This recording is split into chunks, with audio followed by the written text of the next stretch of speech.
Bugun havo nihoyat yaxshi. Mush atani to'g'riliq bir azroq gap qilib baqay dedim. Biz muajiratda yoshlar endi muajiratga yosh chiqadi ekanmiz. Shu o'zimiz bir o'qib, egilik tiklab qiladigan bir oz bo'lsa-mu bir imkoniyatimiz bo'ladi ekan chet elda. Ata-onalarchi desak, ata-onalar endi ular vatanda jafo tortib, o'qib, ishlab qurgan oilasi shu tiklagan egiligi, xizmatlari, ish tarihlari shu vatanda qolib qoldi ekanda, xizmat tarihlari. Chet elga chiqib qaytadan egilik tiklaychi, bir ish qilaychi, uningga bir avros bir rasmiy ketadigan gap ekan. Bir yer kirib ishlaydi desa, yosh bir yer berib qolganda bo'libmi, shu pensiya ishida o'tib ketgan ata-onalarga taski. Rasmiy bir yer kirib ishlaydi desa, ularni xizmatga olmaydi. Hamda olgan taqdirda shu qara xizmatlarni qilgan gap ekan. Ishi, pensiya ishdan o'tib ketgan ekan. Bo'libmi shu Turkiyada. Bu xil ahvol ostida nurg'un ata-onalar shuning bilan qiyinchilikda farzandlarchi desak asosan o'zining egiligini tiklab o'qib qilib bo'lgandan keyin bir mezgil ota-onasining yonida yashaydi ekan, yo'q, lekin shu turmush qurgandan keyin bularning ayrim turmushi bo'lib ayrim bir hayotga qadam qo'yib ketadi ekan. Ota-onalarchi desa bulardan endi ota-ona degandan hargiz bir farzanddan balam menga beringa, balam men qilib beringa demaydi. Endi buni farzand bo'g'ichi aqli bor bir farzand bo'g'ichi biladi. Bola deganga balam qilma, o'zinglar ishiltinglar, o'zinglar qilinglar deb turdi ekan ota-ona degan. Ba'zida shu opam bilan singlim uchimiz shu Turkiyaga yangi kelgan vaqtlarda chet elga yangi chiqib shu tushgan shu suratlarga qarab o'ylab qoldim. Opamning shu vaqtdagi chiroyi bilan hozirgi chiroyini, kulishlariga, bir xil qarashlariga, bir xil oyoshlariga meni qarab o'ylab ketaman. Shu opamning chiroyidagi shu yaqindan yoq bo'libmi, shu yosh cho'ngaygan sir tushgan bir org'inlik, tushkunlik. Shu meni bir xil qo'rqitdi. Men nima ish qilib qo'rqaman bunda deb o'ylab baqsam.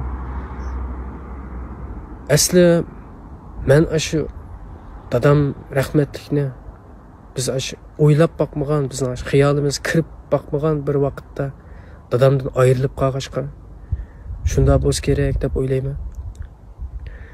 Shu opamnimi sal og'rib bo'g'icha, sal bir chiroyida tushkunlik ko'rib bo'g'icha yuraklarim shunda bir astin-ustin bo'lib, necha kun o'zim qo'lim ish qilib bo'lmay, qo'limda jon yo'q shunda bo'lib qolaman.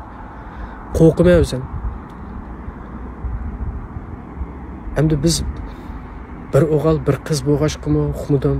Ota-onamiz bekerek ativa beqivetgan ishkimi bilmadim. Xuddi bir ilqi dadamdan ayrilib, oilani eg'irchiligini mo'ramga ko'targan vaqtimda shu chog'da bir ilqi o'zimni bir yolg'iz his qilganchim. Shu chog'da yolg'iz o'g'il bo'lgan ekan. Shaxsan shunda bo'lamdim, bilmadim. Boshqalar qanday bo'ldi yoki men shunda bo'ldimmi uqmadim. Shunda ekan ansirab qoldi ekanman, qo'rqidi ekanman o'zim. O'sha dadam hayot vaqtida degan bir gapi faqat esimdan chiqmaydi. Shu u gapni menga demagan, opamga degan, shu bir o'lamga ketib boram, o'lam paytda ketib boram deganmi deyman, shu vaqtida esimni qilishcha. Dadamga opam o'g'avali deganni shu janozamni ko'tirdi deb baqmasa, nimaga baqdi deb shunday gapni qilibdi. Shu gap shunda bir qulqamga tushib, kallam ta'sir qilib ketibdi ekan. Bu gapni men menga unutmayman, bundan keyin unutishim tez, unutmayman deb o'ylayman. Chunki rahmatli dadamning janozasini ko'tirish emas, yuzini ko'rishga muyassar bo'lammidim bir o'g'abal turib. Bu gapni deb sizlarning o'zimning ko'nglimni buzg'im yo'qda. Endi muajiratga qarab baqsaq bo'libmi, Turkiyada nurg'un farzandlar bor ekan. Ata-onasi degan shunda yemay yegizib bularni, kiymay kiygizib cho'ng qilgan qanday saviyatga ota-ona bo'lish bo'lmaslik bir masala. Shu ota-ona degandan shu farzand deganga shunda qildi ekan qo'ldan kelgancha. Bu bolalar-chu degan chiqib egilik tiklayotgan bir mezgil ota-onasi qilib bo'lgandan keyin xizmat arib, oila ayirib bilan turmush qurib ketgandan keyin kar olmayotganda bu ota-onalar. Bu ota-onalar shuni bilan o'zining holi bilan qolib qoldi. Bir yoqqa qarasa farzand, uning oilasi tug'an, bir yoqqa qarasa o'zi. Bu muajirat o'zinglar bilasizlar, bir odamning oldiga qo'yib, akilab pul berib turib, akilab men bir yordam qilina deyish unda oson ish emas.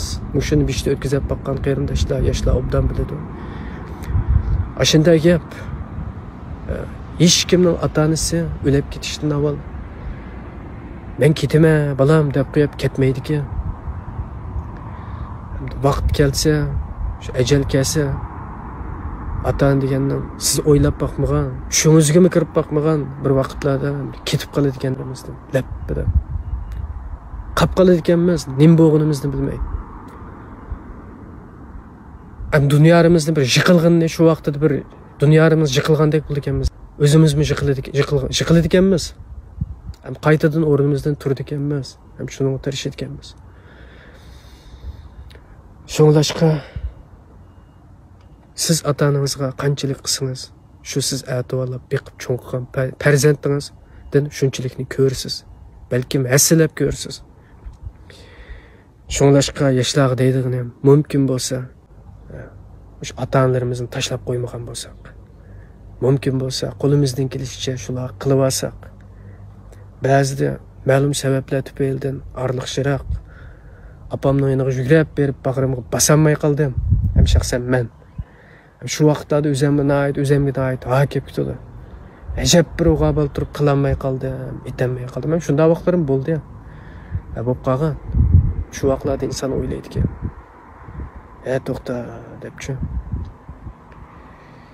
Hamma ishni chekkab qilay, hammalarning shu vaqtda xayrli bo'lsin.